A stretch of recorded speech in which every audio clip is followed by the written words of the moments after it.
The United Nations support communism, and we are joined by the conservative commentator Esther Kreko to talk about identity politics. Well, in the recent videos, we've talked about certain international bodies and how complacent, how dodgy they are, whether it's the World Health Organization or the European Union, but also the United Nations. The UN, that's supposed to be there to keep all countries together and united, are extremely biased towards Marxism. They are supportive of the way the Communist Party in China are operating instead of criticizing them for the lack of human rights and everything that they do. Now we have the climate change watermelons. And in case you're not familiar with that phrase, watermelons, they are the climate change activists because they are green on the outside but red on the inside, communist red.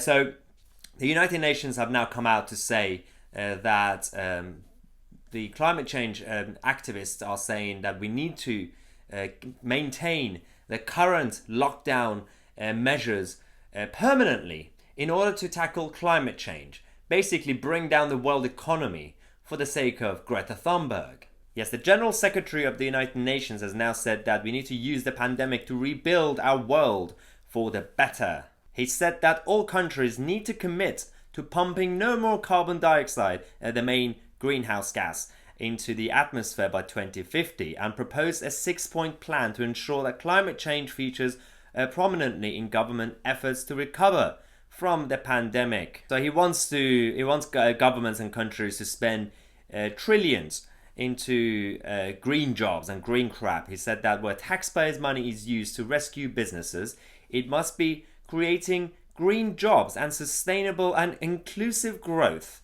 It must not be bailing out outdated, polluting, carbon-intensive industries. Wow, so certain industries and businesses should go down in order to keep Greta Thunberg's friends happy. He's also said that just like the pandemic, climate change can't be tackled by any one nation on its own. So these people want a world government to decide for the whole planet and bring down their economies and make people miserable, which will cause a lot of chaos in order to tackle their climate change, because they think that in 10 years time the world is going to end. Spoiler alert, it's not. But these are the same people who a while ago they said that communism is the best to fight global warming. This was according to the UN's climate change chief, who said that democracy is a poor political system for fighting global warming. Communist China is the best model. Yeah, they said that China, who is a top emitter of greenhouse gases, is also the country that's doing it right when it comes to addressing global warming. Really? So today we're joined by the conservative commentator Esther Kreko to actually talk about this and also identity politics. Right, so there's a lot of negativity in the news lately. There's nothing good going on. Really? Shocking.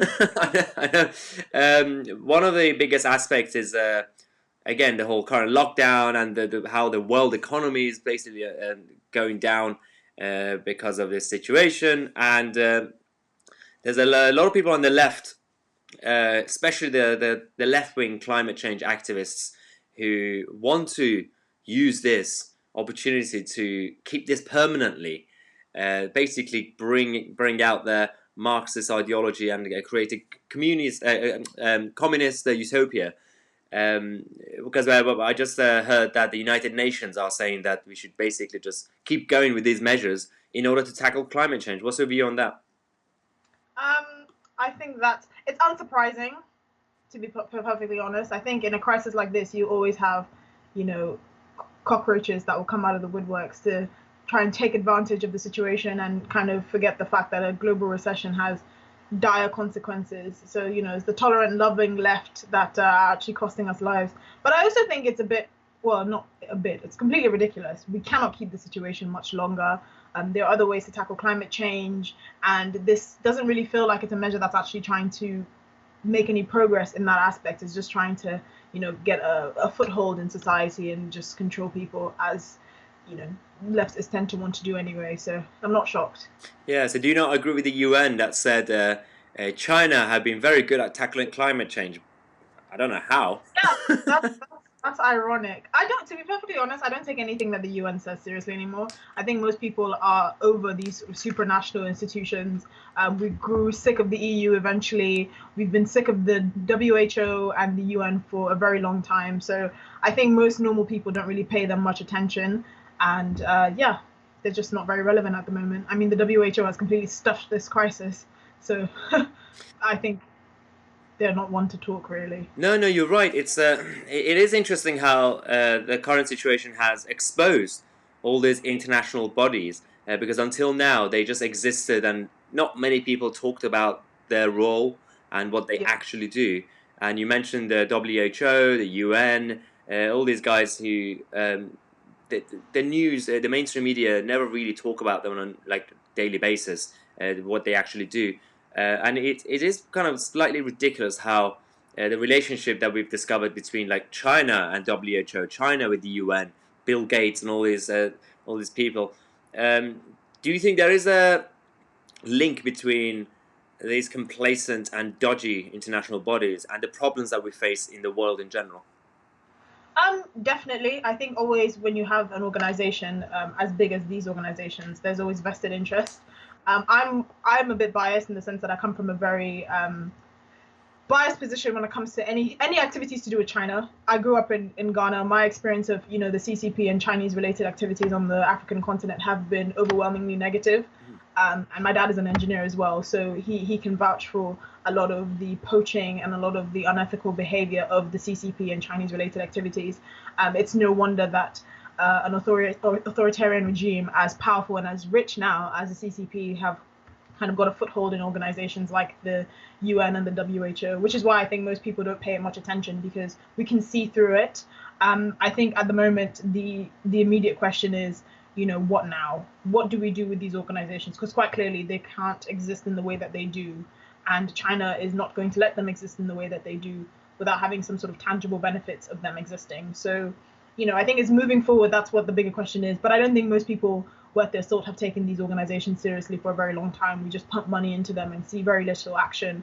And I speak firsthand knowing the kind of destructive activities of the CCP on the African continent. So Yeah, you mentioned what China are doing in Africa, across the continent, and because there are a lot of people in the West, the isolationist lefties, who are so ready to always criticize the Western countries, but then they always defend certain countries in the East, like China and others, and say that just leave them alone. They don't want to harm us. They don't do anything. They just stay in their own country. But give us some examples of like what sort of like things China do in the continent of Africa. oh, there are many examples. I mean, I'm someone who's very I suppose I try to be fair when I level criticism at countries. I don't think the West has been completely perfect in the treatment of Africa, but I think China is definitely treating Africa as sort of an insurance policy. A lot of the activities, I mean, in Ghana specifically with illegal gold mining, you have these companies that are state sponsored that contribute to the illegal gold mining and deforestation of many countries in Africa. I mean, the DRC is a perfect example, illegal mining of natural resources. And, they have these tactics where they kind of offer countries in Africa, like, we'll build you a bridge or we'll build you a road. And they import all their people, build it for you, and they effectively leave without giving the local population any skills to maintain these buildings, these roads, these bridges, any of the infrastructure that they do. And now we are seeing with the Belt and Road Initiative, they're kind of trying to really establish their kind of foothold in a lot of countries that they would deem economically useful for the long term to kind of just keep the CCP having that kind of money pipeline secure in the future.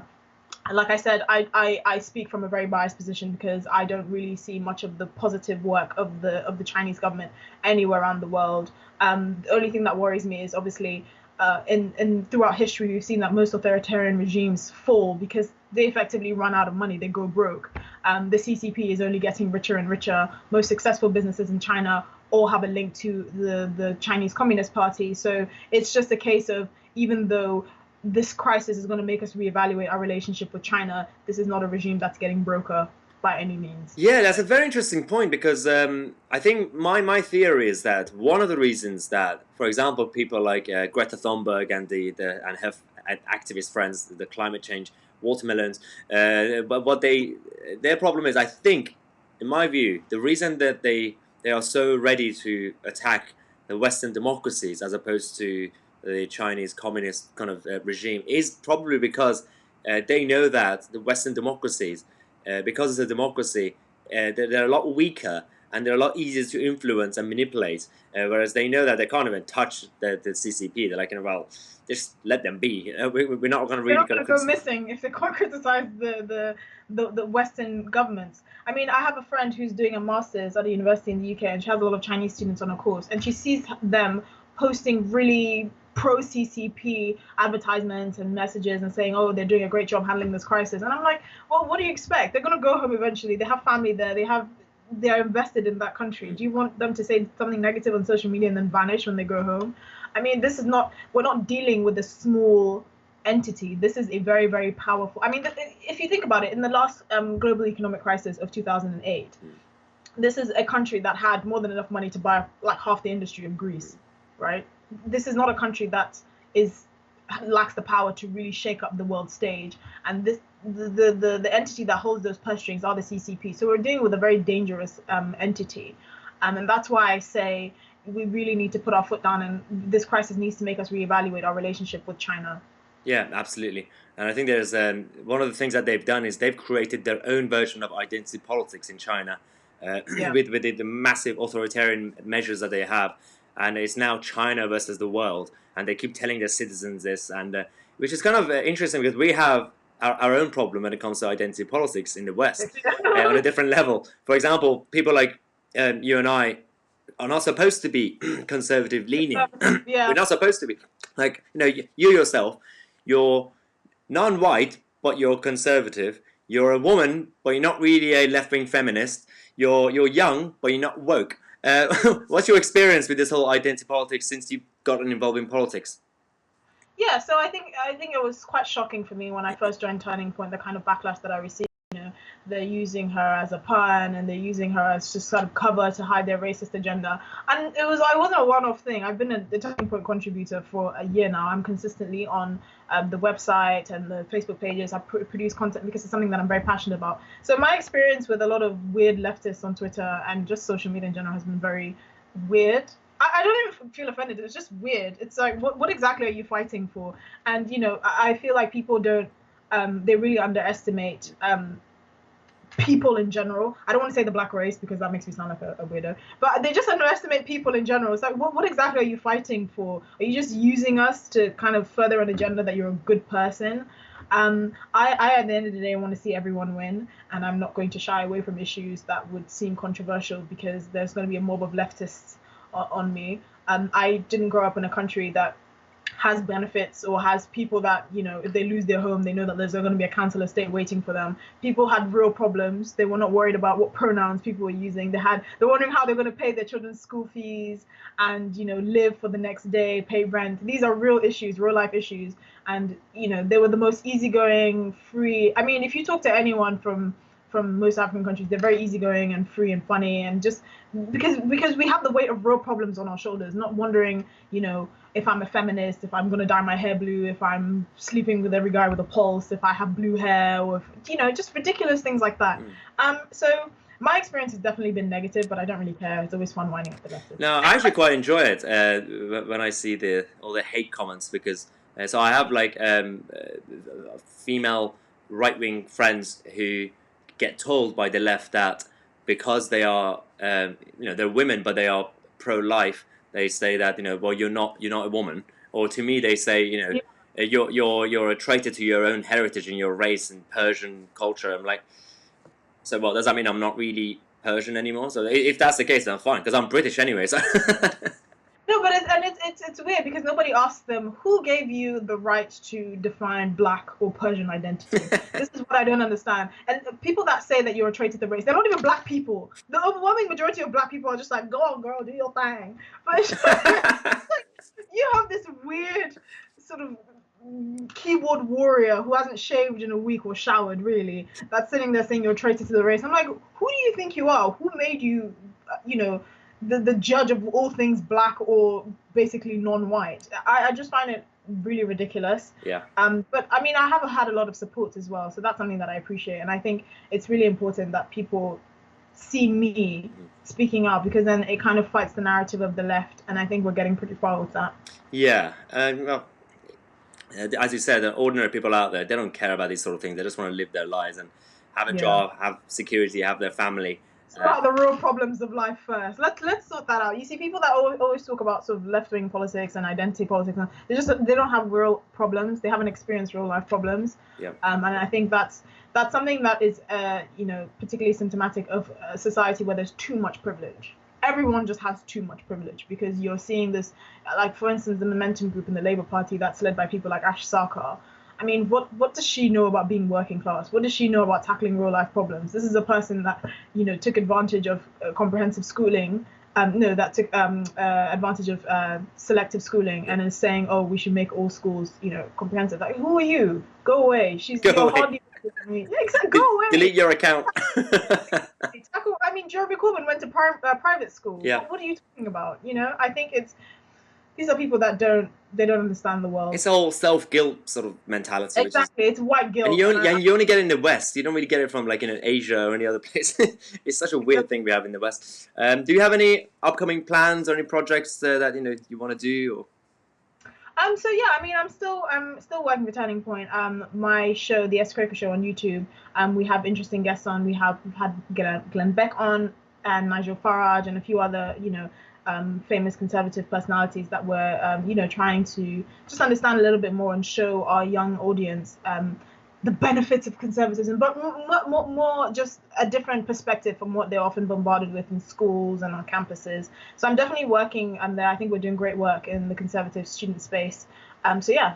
Well, I hope you enjoyed the interview and today's show. At 8 o'clock, our daily vlog, I'm also going to be posting a video about Iran, because a lot of you in the comment section have been asking about an update from Iran, especially during this current crisis, but also how the uprising is actually going.